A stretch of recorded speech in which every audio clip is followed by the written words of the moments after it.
É muito legal a discussão que a gente tem, a gente poderia até resumir grande parte da nossa conversa até agora, falando também sobre a questão da interseccionalidade, né?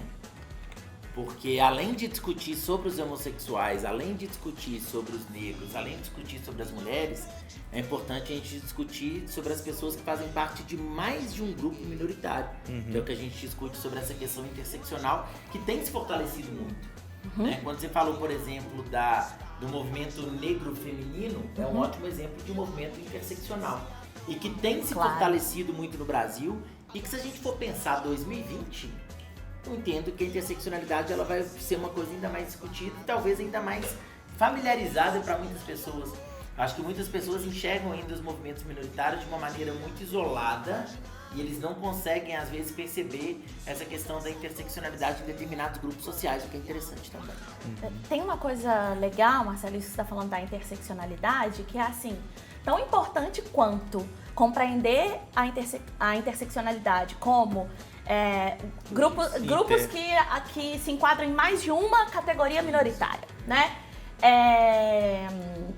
Eu acho que tão importante quanto é perceber como determinadas opressões se cruzam em determinados momentos, né?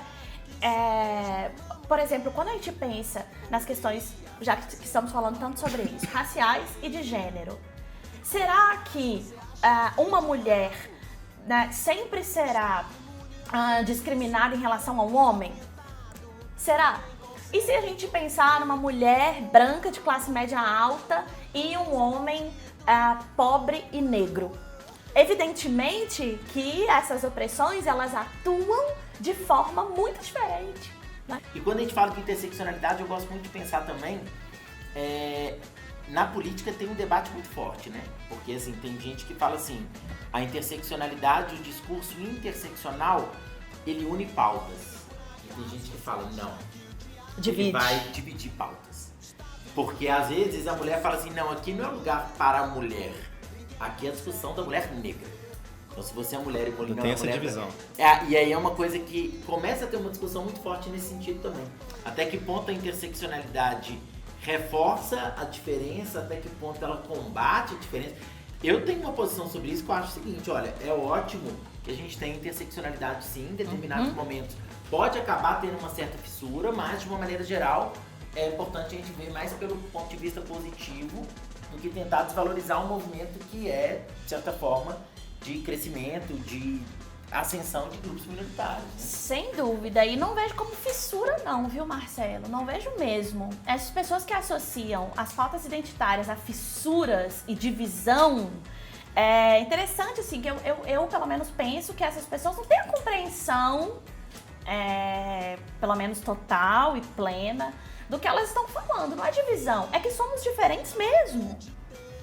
Isso não é divisão. É aprender a lidar com a diferença. Somos diferentes mesmo. Então, o movimento feminista, ora, gente, quando analisamos questões de gênero nos Estados Unidos, por exemplo, tá? Você tem ali o movimento pelos direitos civis, ali começa em meados da década de 1950 de maneira mais efetiva e entra a década de 60 e 70 de uma maneira extremamente efervescente, com grupos, por exemplo, como o Partido dos Panteras Negras e tal. Quando a gente pensa nesses grupos, as mulheres negras que estão atuando ali, o que elas dizem? Olha, tudo bem, tem um movimento negro, mas eu sou uma mulher, então eu não posso falar sobre ser mulher no movimento negro. Pô, mas então eu posso falar no movimento feminista. Eu posso falar sobre ser mulher no movimento, sobre ser mulher negra no movimento feminista. Mas o movimento feminista é essencialmente branco. Cara, e agora? Pra onde eu vou? Ora, eu vou pra um grupo, criar um grupo de mulheres negras. Então, não é uma divisão, isso é uma necessidade. Porque as demandas, as opressões que operam sobre uma mulher branca e sobre uma mulher negra e sobre uma mulher indígena no Brasil, sobre uma mulher mapuche no Chile, elas são diferentes. Elas são diferentes. Então, elas têm que ser olhadas, percebidas e cuidadas de maneira diferente. E aí a gente entra num ponto que eu acho que vale para pensar em 2020. ao meu ver, a gente vive a era da desinformação ou da... Não sei se seria uma desinformação, né? É uma informação, digamos, mal selecionada, mal analisada, mal investigada, interpretada. E, ao meu ver, a gente vive a era das generalizações, né? E toda generalização, ela implica, né, não só no desconhecimento, mas no aprofundamento desse tipo de reação preconceituosa e mais do que preconceituosa às vezes, né? E, então, assim, enquanto você falava, eu estava pensando aqui o quanto que a gente vive uma dicotomia hoje, né?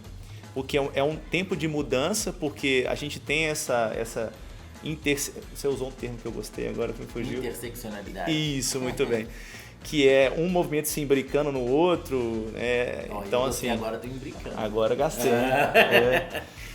E aí você tem a população que, digamos, agora tem acesso rápido e fácil à informação através das redes sociais, principalmente, e que o julgamento ele fica meio que deixado de lado e você começa a aumentar, a intensificar todo tipo de preconceito e todo tipo de digamos, é preconceito mesmo, eu não vejo outra expressão, que acaba indo de frente, né, vai confrontando, melhor dizendo, com essa situação que é uma mudança social positiva, que acontece no mundo inteiro.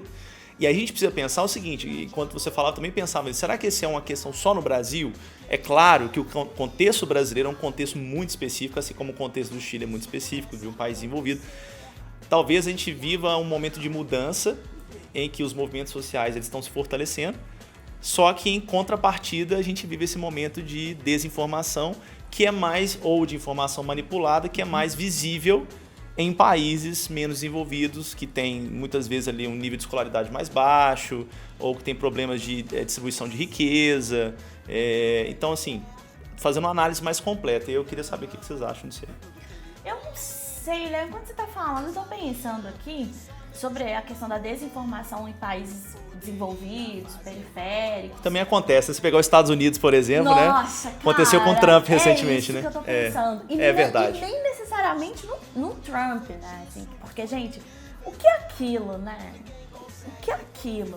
Pensar que aquele cara é o chefe do executivo do país mais importante do mundo é absolutamente assustador.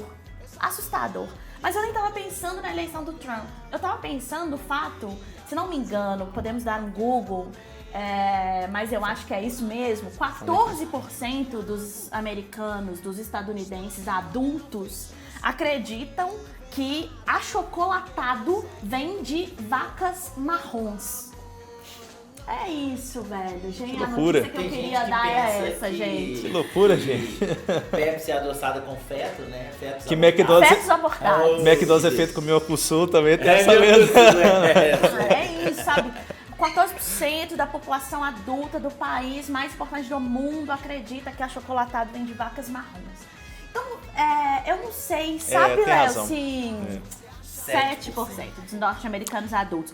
Mas assim, o que dá 16 milhões de pessoas. Eu acho melhor a gente nem entrar nessas estatísticas, não. Se eu começar a falar de terra plana aqui, vocês vão ficar meio assustados. Melhor não. Obrigado, pode deixar.